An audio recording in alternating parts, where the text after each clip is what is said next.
Hola, bienvenidos a Academia Internet. Hoy vamos a resolver la parte de física de la guía interactiva para Comic-Mems.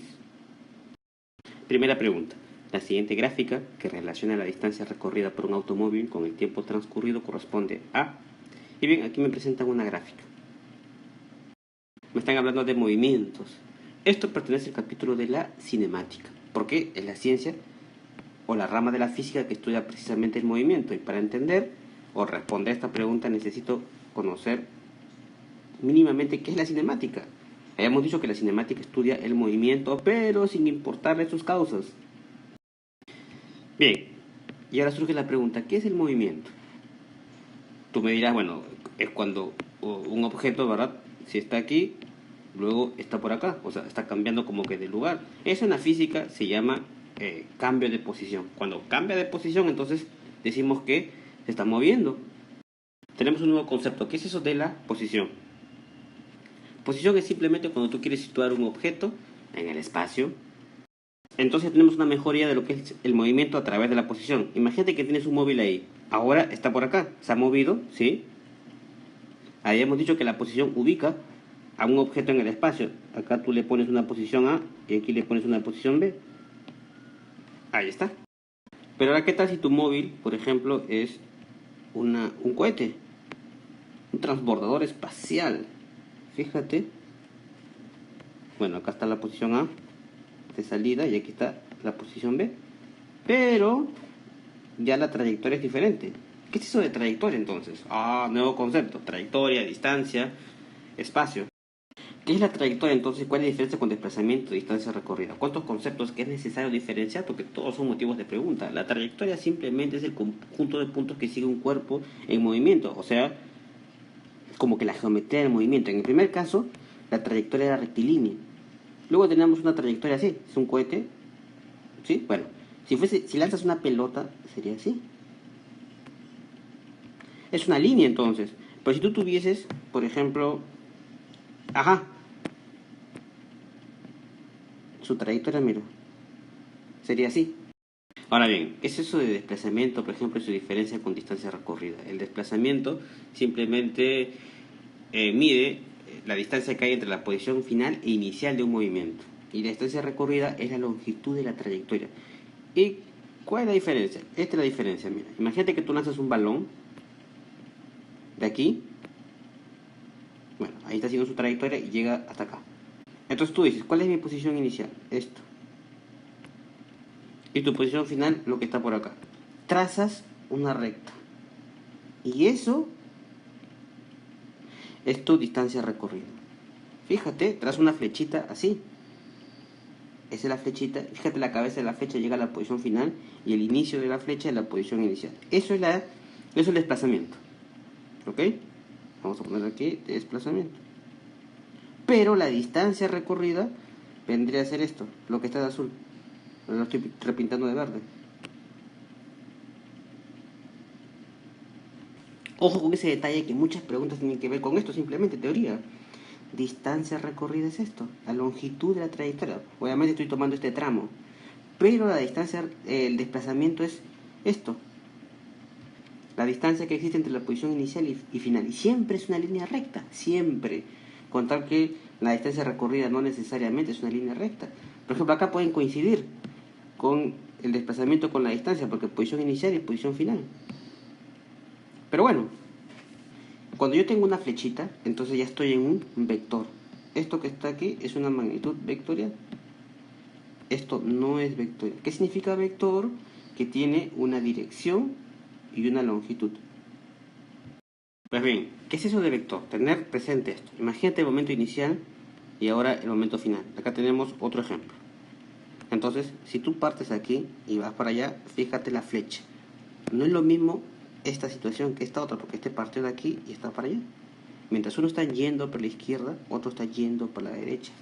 Eso es lo que significa un vector. Aparte de lo que recorro, o sea, la longitud que hay de aquí hasta aquí, me fijo en la dirección. Si voy derecha, si voy izquierda, si voy al norte, si voy al sur. Eso es importante para el desplazamiento, pero no para la distancia. Porque si tú mides, como yo tracé, o sea, yo puedo ir así, pero también hubiese podido hacer así, y mide lo mismo.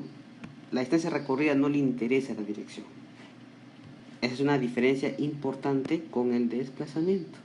A la distancia recorrida también le llaman distancia simplemente o también le llaman espacio.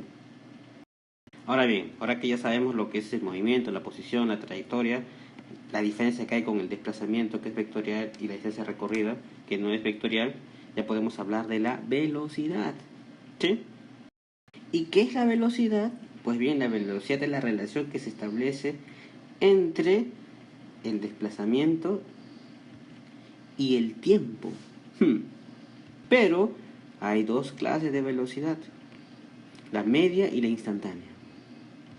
Ojo, velocidad media, relación del desplazamiento y el tiempo. Ya sabemos que el desplazamiento era esto, una magnitud vectorial. Me fijo en la posición inicial, final y trazo esto, una flechita, una recta, en un intervalo de tiempo. Por lo tanto, la velocidad es una magnitud vectorial, por supuesto que sí. Y la velocidad instantánea, como su nombre lo indica, instantánea, esto es cuando el tiempo es insignificante o se hace prácticamente cero. Ya es un concepto matemático, ¿ok? Lo puedes apreciar en la vida cotidiana cuando vas en tu móvil y ves el velocímetro. Eso te está indicando la velocidad instantánea. En física, cuando te hablan de velocidad nada más, quiere decir velocidad instantánea. Ojo, no quiere decir velocidad media cuando te digan solamente velocidad es velocidad instantánea. Sin embargo, en la mayoría de ejercicios y problemas trabajan con la velocidad media, por supuesto. Pero ya sabemos cuál es la diferencia. ¿Verdad? Una diferencia importante. Ahora, existe también otro término que es el de la rapidez, que se confunde con la velocidad. La rapidez lo que relaciona es la distancia con el tiempo. Ya sabemos la diferencia que hay entre distancia, ¿verdad? Y desplazamiento. Es una diferencia importante. Eso es lo que hace la rapidez. La rapidez siempre es positivo. Siempre. Y por supuesto, si entendimos la diferencia que hay entre distancia y desplazamiento, pues no hay problemas en entender lo que es la rapidez y la velocidad media. Luego tenemos la aceleración, que vendría a ser la variación de la velocidad a través del tiempo, o el cambio de la velocidad a través del tiempo. Este triangulito que he puesto aquí significa variación. Variación de la velocidad en el tiempo. Eso significa la aceleración. Y por supuesto también es vectorial. Si la velocidad es vectorial, o sea, que le interesa también la dirección. Bien, todo esto es lo que tenemos que tener presente en cuanto hablamos de cinemática. Son sus elementos. En todo caso, los elementos del movimiento.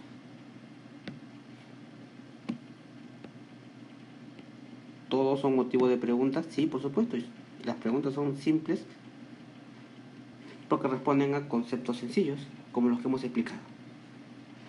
Ahora, para estudiar el movimiento, recurrimos a gráficas, que hacen nuestro estudio mucho más fácil. Ya que la pregunta me habla de gráficas, vamos a por las gráficas. Aquí ya no tenemos espacio, así es que nos vamos por aquí. Bueno, ya que hayamos mencionado los conceptos de aceleración, ¿sí?, variación de la velocidad en el tiempo y lo de la velocidad que relaciona el desplazamiento entre el tiempo, entonces precisamente las gráficas van a ser esas: desplazamiento-tiempo, velocidad-tiempo, aceleración versus tiempo. Vamos a ver dos clases de movimiento: el movimiento uniforme y el movimiento uniformemente acelerado. Y las gráficas precisamente van a relacionar esas unidades, la posición, por ejemplo, o esos conceptos: posición versus tiempo, velocidad versus tiempo, y en este caso aceleración versus tiempo. La diferencia de este movimiento con este, en que el movimiento uniformemente acelerado quiere decir que posee aceleración. Este no posee aceleración, solamente velocidad. Ahora, leer la gráfica es fácil para el movimiento uniforme. Ya hemos dicho que este no tiene aceleración, por tanto solamente voy a tener dos clases de gráficas: velocidad versus tiempo y posición versus tiempo. Fíjate cómo la velocidad es una línea recta, paralela al eje X. Esto quiere decir que la velocidad es constante, por eso su movimiento es uniforme, velocidad constante. Ahora, fíjate cómo es la gráfica posición versus tiempo. Esta línea roja representa su gráfica. Fíjate cómo va aumentando la posición en función del tiempo. ¿También podría ser así? También podría ser así. Claro. Bueno, ese es el movimiento uniforme. En cambio, el movimiento uniformemente acelerado, fíjate su característica. La gráfica de la aceleración versus tiempo, como la aceleración tiene una línea. Cuando yo veo una línea así, paralela al eje X, significa que es constante, o sea que no varía. La aceleración no varía, lo que varía es la velocidad. Ahora fíjate cómo es la velocidad. Una línea, así. Eso quiere decir que la velocidad está cambiando en función del tiempo, porque mira, aquí tengo este tiempo y acá la velocidad vale esto. En un segundo la velocidad vale esto, o sea, está aumentando la velocidad. Pero también podría ir así, quiere decir que la velocidad está disminuyendo. Y la gráfica posición versus tiempo, mira, es una parábola que se abre así, cuando está acelerando. Y si estuviese desacelerando, sería así. ¿Ok? Esas cosas yo tengo que aprenderme simplemente para reconocer una gráfica. Ya que este nivel solamente me pide eso, reconocimiento de gráficas. Tengo que saber, por supuesto, que relaciona posición versus tiempo, velocidad versus tiempo en el movimiento uniforme y solo tiene estas dos. Para el movimiento uniformemente acelerado tengo estas tres gráficas. Aceleración versus tiempo es esto, velocidad versus tiempo es así y esta adopta esta forma. Que también podría ser así, que podría ser así también. Inclusive esta podría ir hacia abajo en vez de ir hacia arriba. Bueno, ahora sí ya podemos responder la pregunta. Veamos qué dice la pregunta. La siguiente gráfica que relaciona la distancia recorrida por un móvil con el tiempo transcurrido corresponde a... Bueno, la habíamos explicado, ¿verdad? Distancia, tiempo. Bueno, o posición versus tiempo, ¿verdad? Entonces sería un movimiento uniforme. Puede ser una línea así también. No lo podemos confundir con el movimiento acelerado porque el acelerado es una parábola para posición versus tiempo. Ellos le han puesto rectilíneo. Bueno, la característica es que es un movimiento uniforme. ¿Podría ser rectilíneo? Por supuesto que sí. Todos los demás son acelerados, mira. Acelerado. Movimiento variado es lo mismo que acelerado, ¿verdad? Caída libre es una variación del movimiento rectilíneo uniformemente acelerado. O sea, esos tres que están ahí son movimientos acelerados. Y tendrían que haberme dibujado en posición versus tiempo una gráfica así. O así. Esta gráfica es señal inequívoca de que estoy en un movimiento uniforme. ¿Puede ser un movimiento rectilíneo uniforme? Por supuesto que sí. Posición versus tiempo, una línea, entonces, movimiento uniforme. Listo, respuesta para esta pregunta, la letra C. Veamos la siguiente pregunta. Dice, la siguiente gráfica representa la velocidad con respecto al tiempo de un cuerpo que se mueve a lo largo de un camino recto. ¿Cómo se interpreta la gráfica? Bien, esta pregunta tiene mucha relación con lo que hemos visto de la pregunta anterior. Hemos hecho un repaso de lo que significa cinemática. Ya sabemos lo que es el movimiento, ¿verdad? Cambio de posición. Ya sabemos lo que es la posición. Ubicamos a un objeto en el espacio. Ya sabemos lo que es la trayectoria, el desplazamiento, la distancia recorrida, que el desplazamiento es un vector, la velocidad, velocidad media, aceleración. Sabemos todo e interpretar las gráficas. Me dicen esto. Entonces ya lo habíamos analizado. Estoy en este caso. ¿Qué significa esta línea? Significa que es constante. Velocidad constante. ¿Cómo te das cuenta que es constante? Porque fíjate que el tiempo está aumentando, pero todos apuntan a la misma velocidad de este punto. Mira. Eso es constante, por eso se representa como una línea. En el caso del movimiento acelerado, la aceleración es constante. Entonces aquí se cae madura la respuesta. Ya tú puedes responder en verdad cualquier pregunta de cinemática con este pequeño repaso. La velocidad tiene un valor constante y por supuesto que es diferente de cero. Las otras preguntas no tienen nada que ver. La distancia recorrida por el móvil no es proporcional al tiempo. El móvil se encuentra en todo momento en reposo. No se encuentra en reposo. Se encuentra moviéndose pero a una misma velocidad. Al aumentar la velocidad el tiempo se incrementa. Bueno, no tiene nada que ver con la gráfica que está aquí. Respuesta, letra C. La siguiente pregunta dice así: si se calientan dos ollas con agua, la primera contiene agua a temperatura ambiente y la segunda contiene agua que ya se encuentra en ebullición. Se puede observar que en Bueno, veamos nuestras dos ollas. Ahí tenemos una, ahí tenemos otra. Bien, ahora las vamos a calentar. Ahí, bueno, un poco de fuego. Una se encuentra a temperatura ambiente. Vamos a suponer que nos encontremos a 20 grados centígrados. ¿Sí? La otra se encuentra en ebullición. ¿Qué significa ebullición? Ebullición significa cuando el agua alcanza los 100 grados centígrados. O sea, es un dato eso que yo tengo que saber. Eso significa la ebullición. La otra temperatura ambiente, bueno, puede ser 20 grados, 30 grados, ¿verdad? 40, 50 grados, en fin. Pero no 100 grados. Temperatura ambiente no puede ser 100 grados, por ejemplo. ¿Y qué ocurre cuando llegamos a precisamente el punto de ebullición? Habíamos dicho que la ebullición es lo que sucede cuando el agua alcanza los 100 grados generalmente. Bien, ya que estamos hablando del agua, vamos a proponer lo siguiente. Imagínate que aquí tenemos una línea de la temperatura, ¿ok? Donde aquí nos encontramos a los 0 grados centígrados. A los 0 grados centígrados tenemos hielo. Desde 0 hasta 100 grados tenemos agua en estado líquido. Y cuando llegamos a 100 grados, pues bien, tenemos vapor. Ahí está. Estos dos valores, 0 y 100 grados, son dos valores límites. Se le llama punto de fusión a esto y a este se le llama punto de ebullición. El punto de fusión es la temperatura a la cual se encuentra como un equilibrio, ¿verdad? Porque aquí estoy en una fase sólida y aquí estoy en una fase líquida. Esto quiere decir que la materia pasa del estado sólido al estado líquido, se funde. Ojo, aquí lo más importante es que cuando ocurre el cambio de fase la temperatura es constante. Lo mismo aquí en el punto de ebullición. Llegamos a los 100 grados centígrados, entonces de líquido estamos pasando a gas. Pero ese cambio de fase de líquido a gas ocurre a temperatura constante. Bien, entonces ya creo que podemos responder esta pregunta.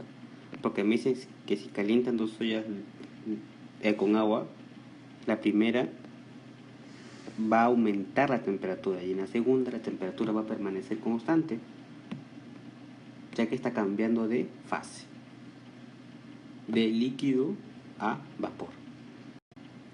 Esto es lo que está ocurriendo y bueno, aquí está el esquema completo, lo que tienes que recordar. Si yo quiero ir de líquido, por ejemplo, a sólido, se llama solidificación. Y si voy de sólido a líquido, fusión o derretimiento. Si voy de sólido a gas, sublimación. Y si voy de gas a sólido, sublimación inversa o cristalización.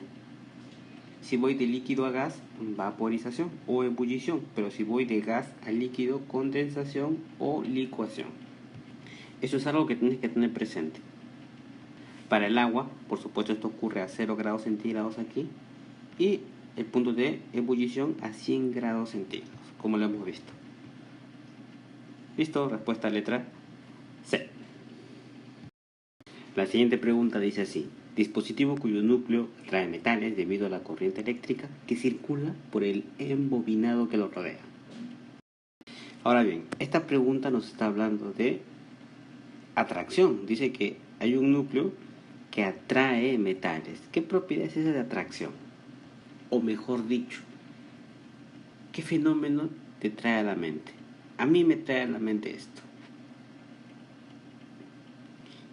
Ajá, el magnetismo, que es un fenómeno natural por el cual los objetos ejercen fuerzas de atracción o repulsión sobre otros materiales. Esto es un imán, que es un material conocido por sus propiedades magnéticas que son fácilmente detectables y comprobables. Sin embargo, todos los materiales son influidos de mayor o menor forma por la presencia precisamente de un campo magnético. Bien, habíamos dicho que el magnetismo es un fenómeno natural, pero también se puede conseguir de manera artificial, y eso es a través de un electroimán. Vamos a poner aquí imán. Ya sabemos la propiedad que tiene el imán, ¿no? Ejerce una fuerza de atracción o repulsión sobre otros materiales, y este es un electroimán. El electroimán es un imán, pero artificial, en el que el campo magnético, ¿sí?, esa fuerza misteriosa de atracción, aquí en el electroimán se va a producir mediante el flujo de una corriente eléctrica. Este es el electroimán más sencillo que hay. Consiste en una bobina de alambre aislado. Aquí está, fíjate la vuelta que le está dando. El alambre aislado alrededor de un núcleo de hierro preferentemente. ¿Cuáles son las ventajas y desventajas? Bueno, la ventaja de un electroimán es que el campo magnético tú lo puedes cambiar de forma rápida mediante el control de la cantidad de corriente eléctrica. Con tal que este no. Sin embargo, este lo tienes que cargar. Con tal que el imán de manera natural mantiene su fuerza magnética siempre. Los electroimanes se usan básicamente como componentes de otros dispositivos eléctricos, como los motores, los generadores, los altavoces, los discos duros, en fin. Bien, ya podemos responder entonces. ¿Cuál es el dispositivo cuyo núcleo atrae metales debido a la corriente eléctrica que circula por el embobinado que lo rodea? Pues bien, ese es el electroimán. Estamos hablando de magnetismo. Respuesta. Un generador no puede ser porque habíamos dicho que el electroimán forma parte, por ejemplo, de este dispositivo que es el generador. Brújula. La brújula contiene una aguja imantada naturalmente. Mientras que el transformador es un dispositivo eléctrico que aumenta o disminuye la tensión de la corriente. No tiene que ver aquí. Tenemos entonces respuesta, el electroimán. Estamos hablando de magnetismo. ¿Listo? Veamos la siguiente pregunta. Dice, una niña juega a peinarse con un globo inflado. Después de un tiempo su cabello se electriza al igual que el globo. La manera en que su cabello adquirió la carga eléctrica fue por... ahí tenemos la niña, el peine y el globo. ¿Qué pasa si empieza a peinarse? Pues se va a electrizar, es cierto. ¿Y cómo así? Pues bien, resulta que hay 3 formas de electrizar un cuerpo. Estas son por frotamiento, por contacto y por inducción. El fenómeno de frotamiento o fricción es el más comúnmente conocido. Se presenta, por ejemplo, cuando peinamos nuestro cabello con un peine de plástico, al quitarnos un suéter o una camisa de seda, ¿verdad? Seguramente habrás visto u oído los chispazos de la electricidad. ¿Sí? Pues bien, ¿qué es lo que está ocurriendo aquí? En todos estos casos se transfiere electrones por la fricción o frotamiento de un material con otro. Eso es lo que se conoce como electrización. Simplemente el efecto de ganar o perder cargas eléctricas. Luego tenemos por contacto, que es otro fenómeno físico, donde es posible transferir electrones de un material a otro por simple contacto. Estos fenómenos se originan, bueno, pues cuando un cuerpo está saturado de electrones, al estar en contacto con otro, pues va a ceder de manera natural sus electrones. Imagínate que pones los dedos en el alimentador de corriente, en el toma corriente. Y bien, la inducción, que es la tercera forma de electrización, es otro fenómeno físico que se presenta cuando un cuerpo se carga eléctricamente. Imagínate que este peine, luego de haberlo frotado, está cargado eléctricamente, se acerca, lo acercamos a otro, que está como que neutro, ¿sí? Entonces, un cuerpo se carga por inducción al comunicarte una carga sin tocarla. Entonces, tienes tú un cuerpo electrizado, tienes otros cuerpos que no están electrizados y se van a cargar sin que haya, sin tocarse, ¿verdad? Bien, volviendo a la pregunta, ¿qué está pasando aquí? Nos preguntan por la manera en que su cabello adquirió la carga eléctrica. Pues bien, ¿cómo es que su cabello adquirió la carga eléctrica? La adquirió por frotamiento.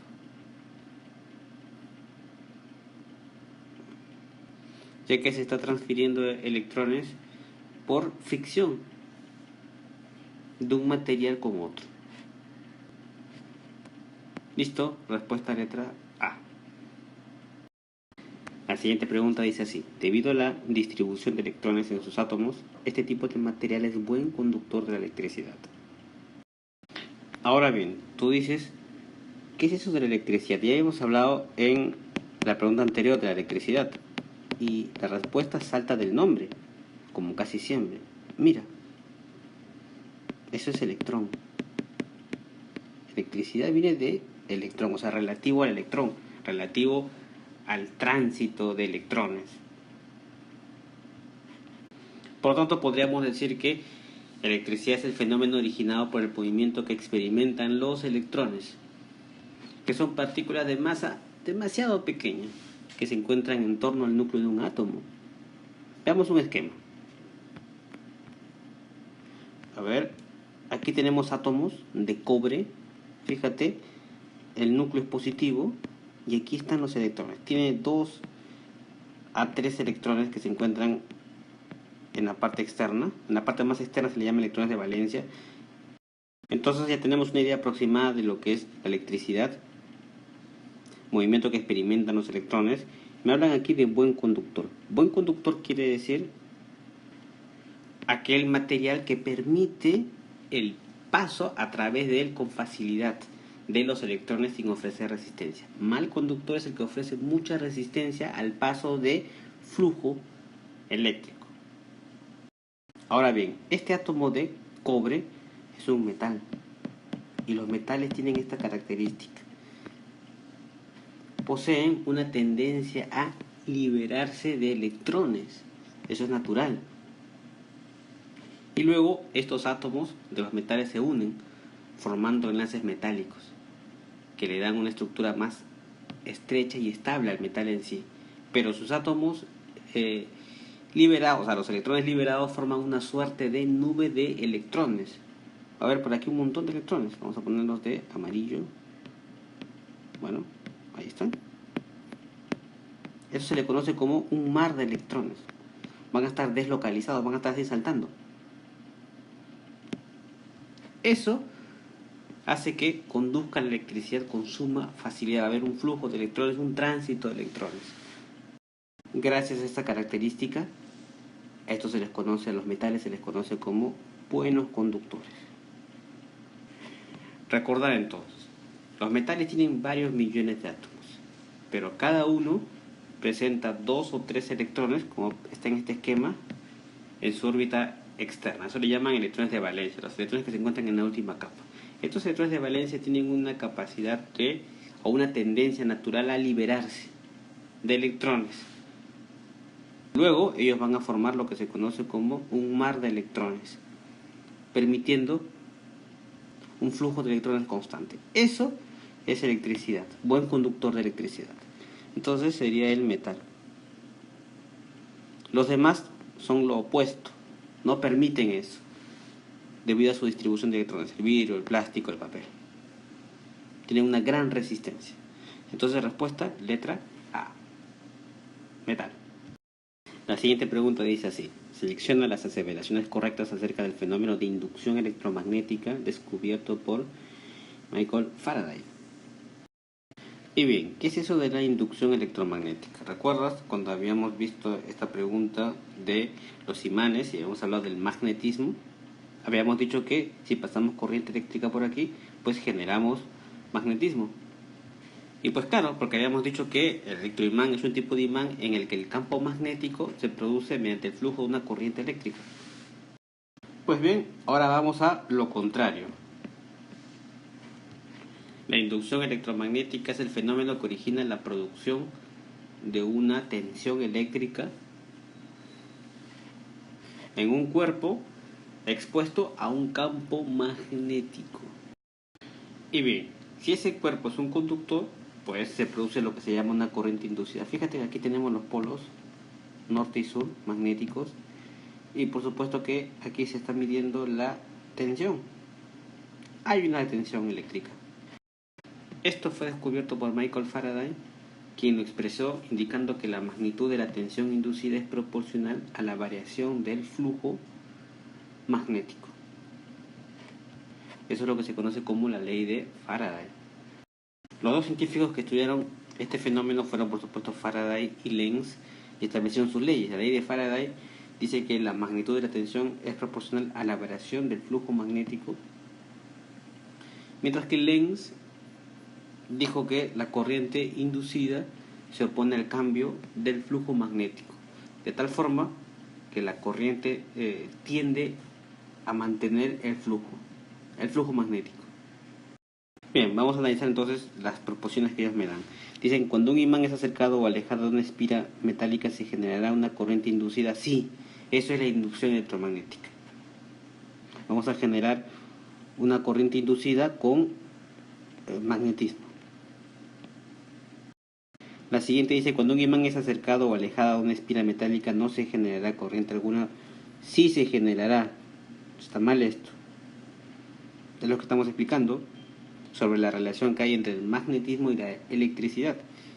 La 3, el valor de la fuerza electromotriz inducida, la tensión, ¿verdad? Esto es la tensión eléctrica, es mayor cuanto más rápidamente se produce la variación del flujo a través de un circuito. Sí, eso tiene que ver con la ley de Lenz, ¿verdad? Lo acabamos de mencionar. Es mayor la tensión cuando más rápidamente se produce la variación del flujo a través de un circuito, un flujo magnético. ¿Esta sí es entonces? La 4 me dice, el flujo magnético entre una espira metálica y un imán es mayor cuanto menor sea el campo magnético del imán. No, habíamos dicho que la corriente tiende a mantener el flujo, por tanto no puede ser menor. La 5, el flujo magnético entre una espira metálica y un imán es mayor cuanto mayor sea el campo magnético del imán. Sí. Entonces ya tenemos la respuesta, 1, 3 y 5. Listo, clave, la letra A. La siguiente pregunta dice así, la siguiente figura corresponde a la elevación de un automóvil con una prensa hidráulica. Esta ejemplifica el principio de... Y bien, ¿qué estamos observando aquí? Fíjate que se está elevando este automóvil porque estamos ejerciendo presión aquí. Esto quiere decir que toda presión ejercida hacia un fluido se va a esparcir sobre toda la sustancia de manera uniforme. De tal suerte que si empujamos aquí, se va a transmitir por aquí y lo voy a elevar el automóvil.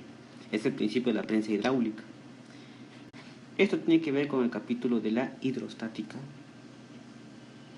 que vamos a ver a continuación. Aquí está.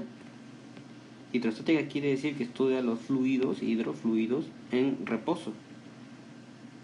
Concretamente lo que hemos visto es el principio de Pascal. ¿Y aquí están sus aplicaciones?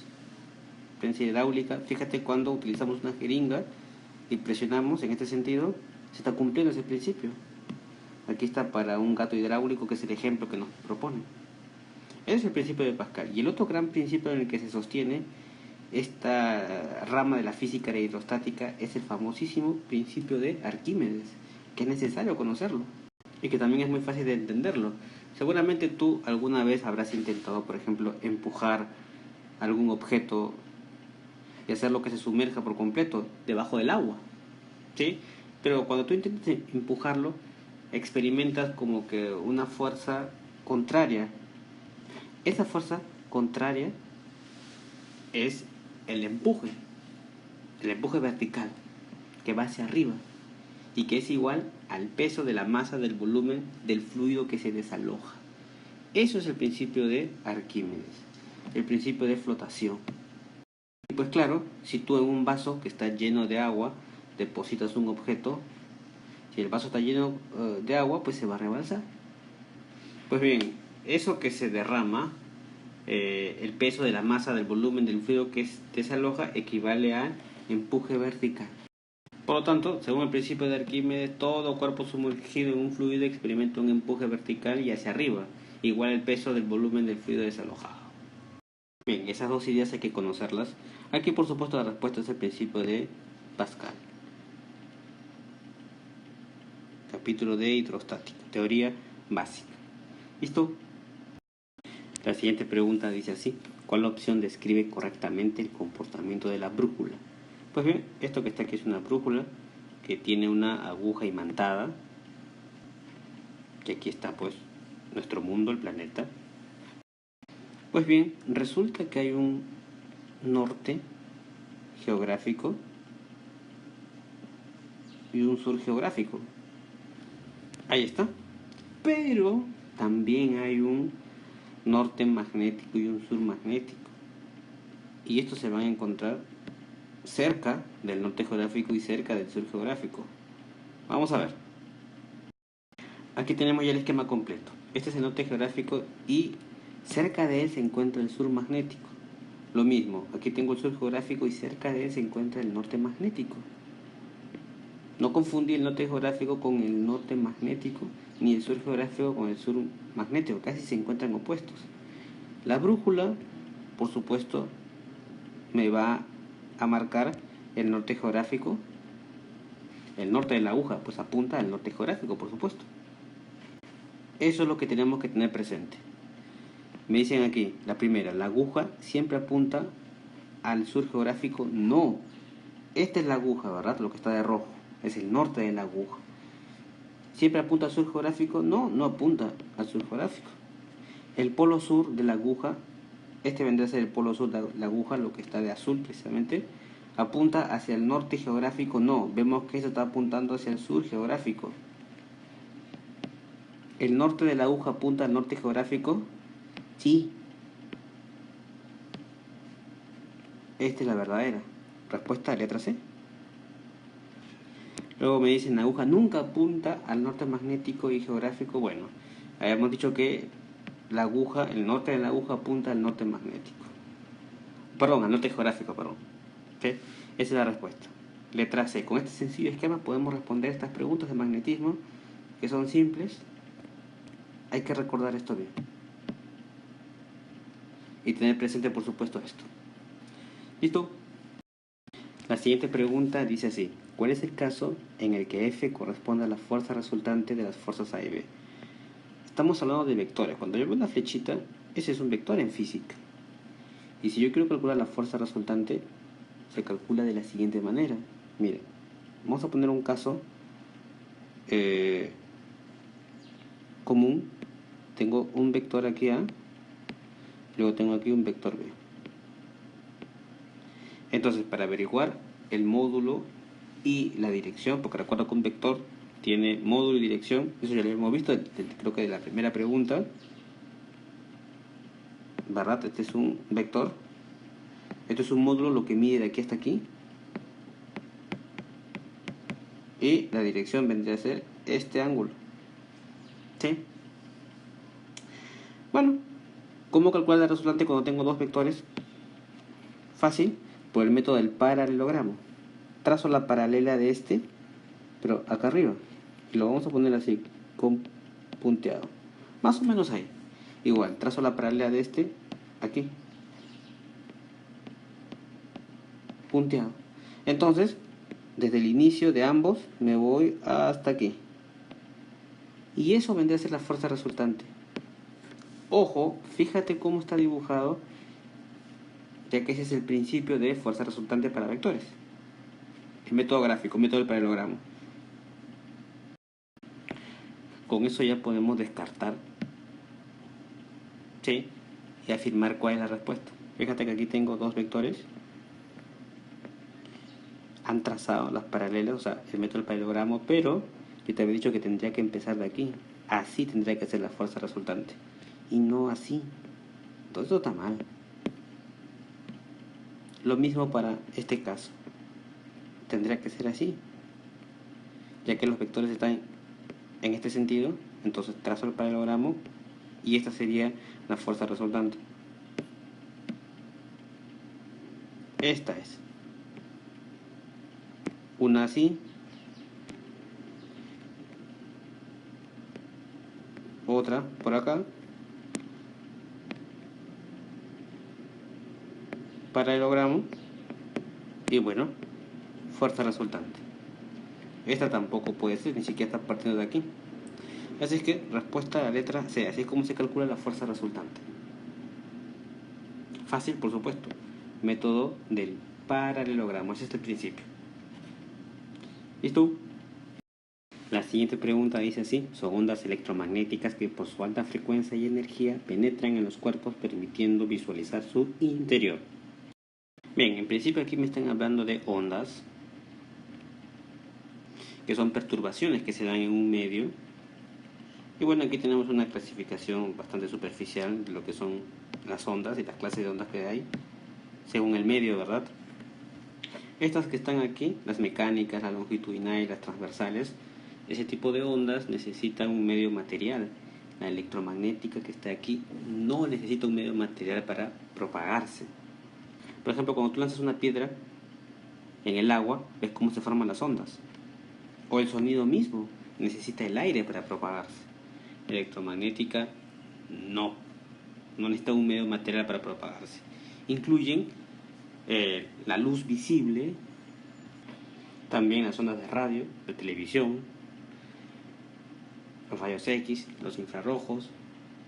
Tú me dirás, si no necesitan un medio físico para propagarse, ¿dónde se propagan? Se propagan en el vacío, a una velocidad constante. La velocidad de la luz, 300.000 kilómetros por segundo. Bien, a las ondas electromagnéticas las podemos estudiar en lo que se conoce como el espectro electromagnético. ¿Qué lo tenemos aquí? Este es el espectro electromagnético, que es la distribución energética del conjunto de las ondas electromagnéticas. Aquí están las ondas electromagnéticas o radiación electromagnética. Ahí hemos visto las ondas de radio, infrarrojo, los rayos X. Fíjate cómo vamos de una menor frecuencia a una mayor frecuencia.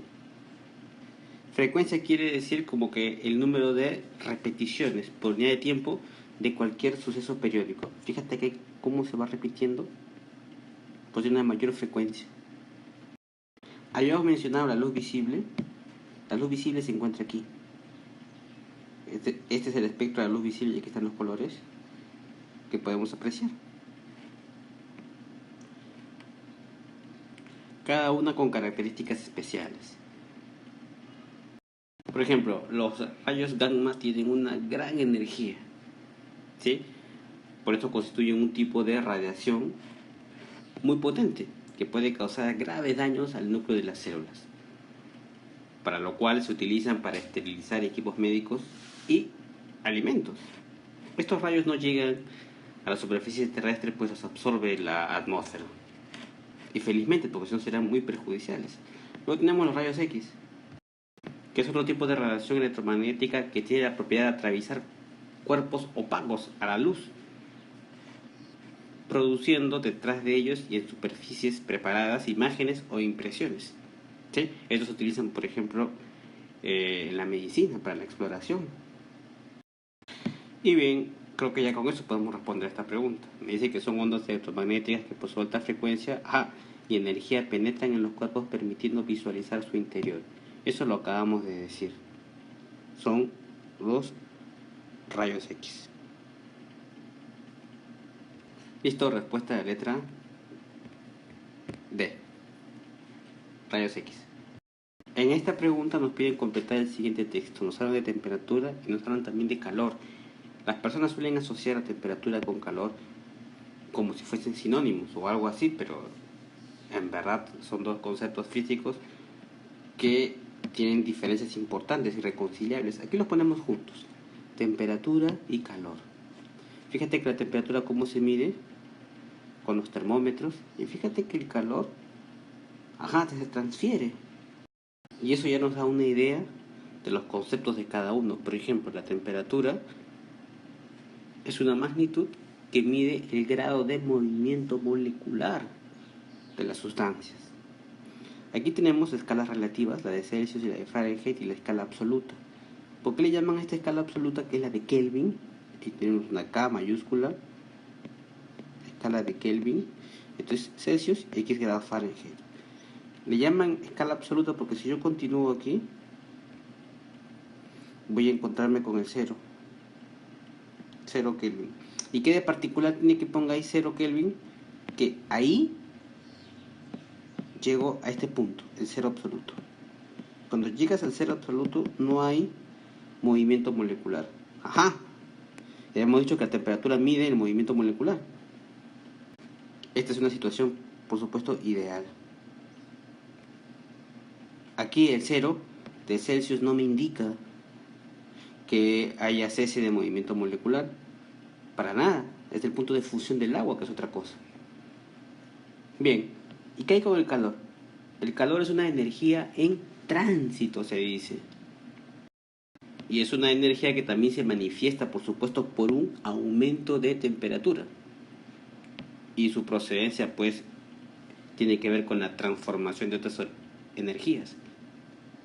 Se origina por los movimientos vibratorios de los átomos y las moléculas que forman los cuerpos. Y se transfiere de tres maneras. Por conducción, cuando tú estás en contacto directo con el objeto caliente, en este caso tienes una sartén, ¿verdad? De aquí está el rojo vivo. Entonces tú tocas y por supuesto se transfiere la energía. Luego por radiación se da a través de ondas, ¿verdad?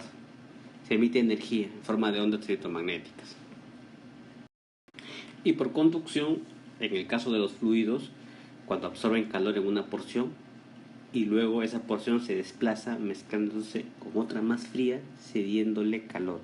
Aquí se ve el movimiento. Ese movimiento se conoce como corriente de convección. Por lo tanto, salta a la vista la diferencia entre temperatura y calor, por supuesto. Ya podemos responder la pregunta. La temperatura es la energía cinética promedio de las moléculas del sistema, grado de movimiento molecular habíamos dicho, y el calor es una energía en tránsito. ¿Ok? Importante establecer las diferencias. Bien chicos, hasta aquí la guía interactiva de física para Comipems. Si la explicación fue útil, suscríbete al canal por supuesto, comparte y comenta. Un saludo y sigan conectados a Academia Internet. Y eso es tu distancia recorrida. Fíjate, tras una flechita así. Esa es la flechita. Fíjate, la cabeza de la flecha llega a la posición final y el inicio de la flecha a la posición inicial. Eso es el desplazamiento. ¿Ok? Vamos a poner aquí desplazamiento. Pero la distancia recorrida vendría a ser esto, lo que está de azul. Lo estoy repintando de verde. Ojo con ese detalle que muchas preguntas tienen que ver con esto, simplemente teoría. Distancia recorrida es esto, la longitud de la trayectoria. Obviamente estoy tomando este tramo, pero la distancia, el desplazamiento es esto. La distancia que existe entre la posición inicial y final. Y siempre es una línea recta, siempre. Con tal que la distancia recorrida no necesariamente es una línea recta. Por ejemplo, acá pueden coincidir con el desplazamiento con la distancia, porque posición inicial y posición final. Pero bueno, cuando yo tengo una flechita, entonces ya estoy en un vector. Esto que está aquí es una magnitud vectorial. Esto no es vectorial. ¿Qué significa vector? Que tiene una dirección y una longitud. Pues bien, ¿qué es eso de vector? Tener presente esto. Imagínate el momento inicial y ahora el momento final. Acá tenemos otro ejemplo. Entonces, si tú partes aquí y vas para allá, fíjate la flecha. No es lo mismo esta situación que un cohete, un transbordador espacial. Fíjate. Bueno, acá está la posición A de salida y aquí está la posición B. Pero ya la trayectoria es diferente. ¿Qué es eso de trayectoria entonces? Nuevo concepto. Trayectoria, distancia, espacio. ¿Qué es la trayectoria entonces? ¿Cuál es la diferencia con desplazamiento y distancia recorrida? ¿Cuántos conceptos que es necesario diferenciar? Porque todos son motivos de pregunta. La trayectoria simplemente es el conjunto de puntos que sigue un cuerpo en movimiento. O sea, como que la geometría del movimiento. En el primer caso, la trayectoria era rectilínea. Luego tenemos una trayectoria así. Es un cohete. ¿Sí? Bueno, si lanzas una pelota, sería así. Es una línea entonces. Pero si tú tuvieses, por ejemplo... Su trayectoria, mira, sería así. Ahora bien, ¿qué es eso de desplazamiento, por ejemplo, y su diferencia con distancia recorrida? El desplazamiento simplemente mide la distancia que hay entre la posición final e inicial de un movimiento. Y la distancia recorrida es la longitud de la trayectoria. ¿Y cuál es la diferencia? Esta es la diferencia, mira. Imagínate que tú lanzas un balón de aquí. Bueno, ahí está haciendo su trayectoria y llega hasta acá. Entonces tú dices, ¿cuál es mi posición inicial? Esto. Y tu posición final, lo que está por acá. Trazas una recta. Esta otra, porque este partió de aquí y está para allá. Mientras uno está yendo por la izquierda, otro está yendo por la derecha.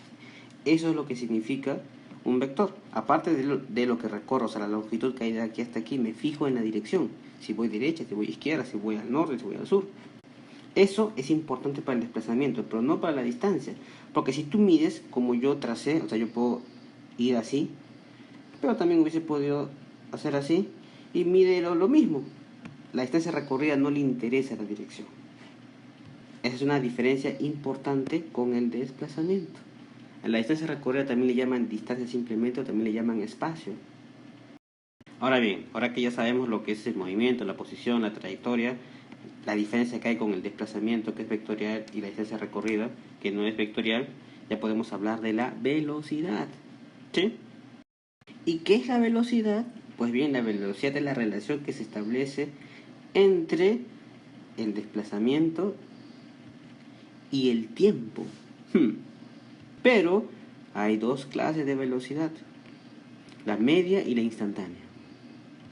Ojo, velocidad media, relación del desplazamiento y el tiempo. Ya sabemos que el desplazamiento era esto, una magnitud vectorial. Me fijo en la posición inicial, final y trazo esto, una flechita, una recta, en un intervalo de tiempo.